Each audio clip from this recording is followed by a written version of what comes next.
Terima kasih Anda masih bersama kami di Kompas Siang. Saudara, kasus jual beli jabatan di Tanjung Balai, Sumatera Utara makin jadi sorotan. Tidak cuma penyidik Komisi Pemberantasan Korupsi yang terlibat, kasus ini juga menyeret nama Wakil Ketua DPR Aziz Samsudin yang terkini. Kemarin, Koordinator Masyarakat Anti Korupsi Indonesia Boyamin Saiman menyebut Wakil Ketua KPK Lili Pintauli Siregar pernah dihubungi Wali Kota Tanjung Balai.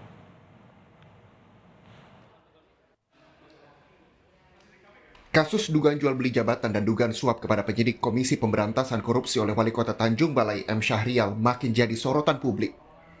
Setelah Koordinator Masyarakat Anti Korupsi Indonesia atau MAKI, Boyamin Saiman menyatakan mendapatkan informasi adanya komunikasi antara Wakil Ketua Komisi Pemberantasan Korupsi Lili Pintauli Siregar dan Wali Kota Tanjung Balai M. Syahrial. Boyamin minta Dewan Pengawas KPK segera memproses temuan ini. Apakah ada pelanggaran kode etik pimpinan KPK yang dihubungi pihak yang terlibat kasus korupsi? Senin kemarin, setelah ditangkap, ketiga tersangka suap penghentian kasus jual beli jabatan Wali Kota Tanjung Balai mulai diperiksa penyidik KPK. Dalam konferensi pers mengungkap kasus ini, Ketua KPK Firly Bahuri menyebut pertemuan antara Syahrial dengan penyidik KPK terjadi di rumah Wakil Ketua DPR Aziz Samsudin di Jakarta Selatan. Dalam pertemuan disepakati suap sebesar 1,5 miliar rupiah untuk menghentikan penyidikan jual beli jabatan di Tanjung Balai yang tengah ditangani KPK. Cepat ditangani, bakal bisa membuka kasus ini ke publik secara jelas. Bagaimana proses korupsi jual beli jabatan dan suap terhadap penyidik KPK terjadi? Dan apakah betul ada keterlibatan elit politik serta pimpinan KPK? Tim Liputan, Kompas TV.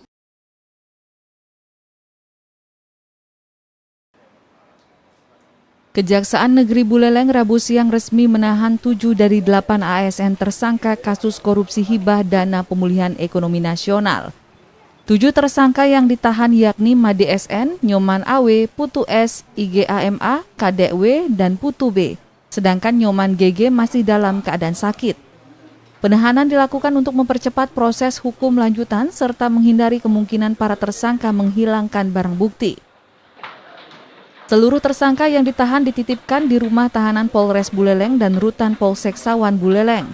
Penahanan ini akan dilakukan hingga 20 hari mendatang. Dalam kasus ini, tim penyidik berhasil menyita barang bukti uang sebesar 456 juta rupiah yang diserahkan tersangka dan rekanan kegiatan.